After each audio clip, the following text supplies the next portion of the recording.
இன்று பாரத பிரதமர் மோடி அவர்களுக்கு ஒரு கடிதம் எழுதியிருக்கிறேன். அந்த கடிதத்தினுடைய நோக்கம் என்பது, அதாவது டிஎன்டி என்று சொல்லப்படுகின்ற டீநோட்டிஃபைட் நொமாட்டிக் அண்ட் செமி நொமாட்டிக் ட்ரைப்ஸ், அதாவது நம்முடைய பிரமண கள்ளர்கள் போன்ற சமூகத்தை சார்ந்தவர்களுக்கு தனியாக நடக்கவிருக்கின்ற சென்சஸ்ல அவர்களை தனியாக எண்ண வேண்டும் என்ற கோரிக்கையை பிரதமருக்கு வைத்திருக்கிறேன். ஏனென்றால் இது பிரிட்டிஷ் காலகட்டத்தில் 1871வது கிரிமினல் ட்ரைப்ஸ் ஆக்டின் படி மிக கொடுமையை சந்தித்த சமூகங்களை தனியாக எண்ணி பார்க்க வேண்டிய தருணம் வந்திருக்கிறது. அவர்களை வெறும் ஓபிசி, ஜெனரல் மற்றும் எஸ்சி கேட்டகரியோடு சேர்த்து எண்ணுவது என்பது சரியாக இருக்காது. இந்தியா முழுவதும் 1952 இந்த டீநோட்டிஃபைடு கம்யூனிட்டிகளை தனியாக அவர்களுக்கென்று கோரிக்கைகளும் அவருக்கான வேலைவாய்ப்பு, படிப்பு மற்றும் மற்ற விஷயங்களை செய்வதற்காக அரசு முன்னெடுத்தாலும், இந்த கணக்கெடுப்பு என்பது வருகின்ற சென்சஸில் எடுக்கப் போகின்ற கணக்கெடுப்பு என்பது மிக மிக முக்கியமாக இருக்கப் போகிறது. இதை மத்திய அரசு இந்த சென்சஸில் அதை தனியான காலமாக வைக்காவிட்டால் அவர்களை பற்றிய கணக்கெடுப்பு இல்லாமல் போகும். அதை சரி செய்வதற்கு இது சரியான நேரம். சென்சஸ் தொடங்குவதற்கு முன்னால் மிகவும்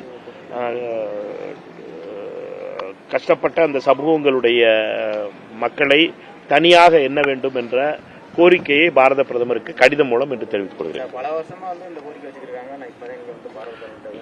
இன்று இப்பதானே சென்சஸ் நடக்குது. முதல் தடவையா சென்சஸ் கவுண்ட்ல கேஸ்ட் சென்சஸ், ஜாதி அடிப்படையிலான கவுண்ட் செய்யப்படும். இரண்டாவது சென்சஸ்ல பண்ணப்படும் என்று சொல்லியிருக்கிறார்கள். அதுல இதை சேர்க்கணுங்கிறது தான். என்னென்றால் அது வெறும் ஓபிசி கேட்டகரியாவும், எஸ்சி கேட்டகரியாவும், எஸ்டி கேட்டகரியாவும், எஸ்சி நம்மளுக்கு தெரியும் கவுண்ட் பண்ணுவாங்க. பட் ஓபிசியை கவுண்ட் பண்றதுக்காகவும் ஜெனரலை கவுண்ட் பண்ணும் பொழுதும் இதுல செப்பரேட்டா டிஎன்டிங்கிற காலத்தை சேர்க்க வேண்டும் என்ற கோரிக்கையை பிரதமருக்கு வைத்து இன்று கடிதம் எழுதியிருக்கிறேன். என்ன சொல்லியிருக்காருன்னா, காங்கிரஸ் இல்லாம டிஎம்கே கவர்மெண்ட் ஃபார்ம் பண்ண முடியாதுன்னு சிடிஆர் நிர்மல்குமார் காங்கிரஸ் கட்சிக்கு அவருடைய அதிகாரத்தை கொடுத்தாங்க அப்படின்னு சோனியா காந்தி அம்மையார் தான் திமுகவை வளர்த்தெடுத்தார் அப்படின்னு சொல்லி அது அவருடைய கருத்து. அவர்களுடைய கருத்தை நான் என்ன சொல்ல முடியும்? எதிர்ப்பு தெரிவிச்சாங்க, கூட்டணி இது பண்ணி வைக்கணும்னு சொல்லிட்டு தொடர்ந்து விருதுநர்ல தொடர்ந்து பரவலா போய்கிட்டே இருக்கு. ஆட்சியில் பங்குன்ற கோரிக்கை காங்கிரஸ் கட்சி நான் சொல்ல வேண்டியதெல்லாம் சொல்லிட்டேன்.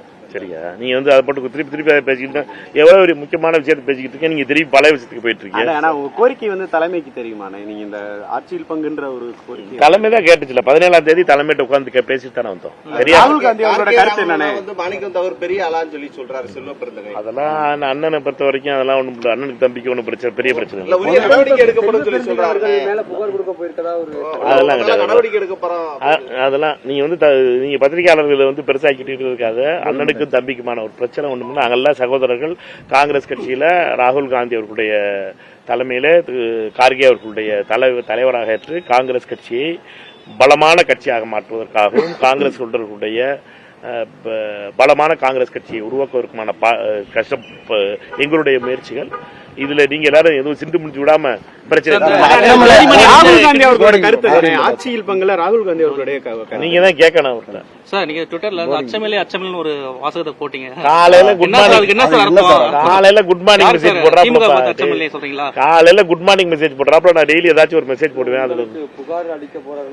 இந்த டைம் நீங்க தான் நினைச்சுக்க வேண்டியதான். என்னைய பொறுத்த வரைக்கும் பாரதியார் வார்த்தை தப்பான வார்த்தை. அது பதவி ராஜினாமா பண்ணிட்டீங்கன்னு சொல்லி ஐடிவிங்க போட்டோன்னு அது ஒரு அல்ட்ரா சில்லற ஐடிவிங்க பத்தி நீங்க பெருசா பேசாது. அதுக்கு ட்வீட் போட்டிருந்தேனே. அவர்களுடைய பாவம் இது கற்பனைக்கு ஒரு எல்லையே இல்லாம இருக்கா இல்லை பாவம். கரூர் நாடாளுமன்ற உறுப்பினர் குறித்து மிக மிக கேவலமான ஒரு சங்கிகளுடைய இந்த பார்வை தமிழகத்திலே தொடர்கிறது. மாநில தலைவராக இருக்கின்ற திரு நயினார் நாகேந்திரன் அவர்கள் எப்படி பெண்களை பற்றி அவதூறாக பேசுகிறாரோ, நேற்று திருப்பி அது திருப்பப்பட்டிருக்கிறார் நினைக்கிறேன். மாவட்ட தலைவர்களுக்கு அந்த வியாதி பாஜகவில், அதுவும் சங்கிகளுக்கு அது அந்த வியாதி ஒட்டியிருக்கு. அந்த வியாதியினுடைய அடிப்படை அந்த வியாதியை தீர்க்க வேண்டியது மிக மிக முக்கியமான கடமை. காவல்துறை அதற்கான உரிய நடவடிக்கை எடுக்கும் என்று நினைக்கிறேன். இதை கடுமையான கண்டனம் தெரிவித்துக் கொள்கிறோம். சகோதரி ஜோதிமணி அவர்களை பொறுத்தமட்டிலும் சாதாரண குடும்பத்தில் பிறந்து காங்கிரஸ் கட்சியிலே உயர்ந்து காங்கிரஸ் கட்சியினுடைய நாடாளுமன்ற உறுப்பினராக 2வது முறையாக தேர்ந்தெடுக்கப்பட்டிருக்கிறார். அவரை பற்றி இப்படி தவறான பேச்சுக்களை பேசுகின்ற பாஜக நிர்வாகிகள் மீது பாஜக தலைமை நடவடிக்கை எடுக்க வேண்டும். குறிப்பாக பிரதமர் மோடி அவர்கள் இதில் தலையிட வேண்டும். பிரதமர் மோடி அவர்களை பொறுத்தமட்டிலே பாஜகவினுடைய கல்ச்சரையே மாத்திட்டார். நியூ இந்தியான்னு சொல்லி பாஜகவினுடைய நிர்வாகிகள் பெண்களை அவதூறாகவும் பெண்களை அசிங்கமா பேசுறதும் பாஜக காரர்களுக்கு கைவந்த கலையாயிப்போச்சு.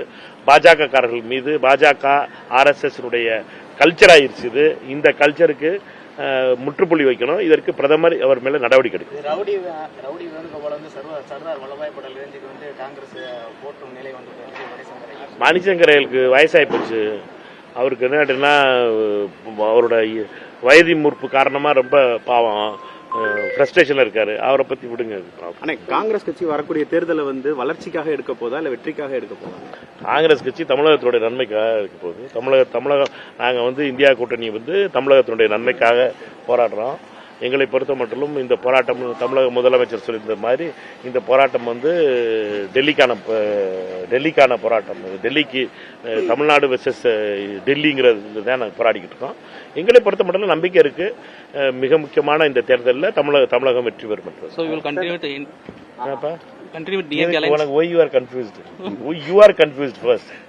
அதிகாரத்தில் பங்குன்றது மனிதனோட கருத்து இருக்கிறதா தலைமையோட கருத்து எடுத்துக்கிறதா சொல்ல வேண்டிய சொல்லியாச்சுப்பா. திருப்பி ஒரே பேச்சு பேசிக்கிட்டு